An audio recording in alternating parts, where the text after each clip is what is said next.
యోహాను సువార్త 14 అధ్యాయం 27 శాంతి మీకు అనుగ్రహించి వెళ్ళుచున్నాను, నా శాంతినే మీకు అనుగ్రహించుచున్నాను.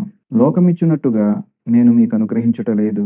మీ హృదయమును కలవరపడనీయకుడి, వెరవనీయకుడి. ప్రియ సహోదరులారా, ఈ లోక పరిస్థితులు చూసినట్లయితే ఎటు చూసినా అంతా మోసము, వంచనతో నిండిపోయింది. శాంతి, సమాధానం మరియు నెమ్మది కరువైపోయాయి. కానీ యోహాను సువార్త 14 అధ్యాయం 27లో నా యేసయ్య వాగ్దానం చేస్తున్నారు.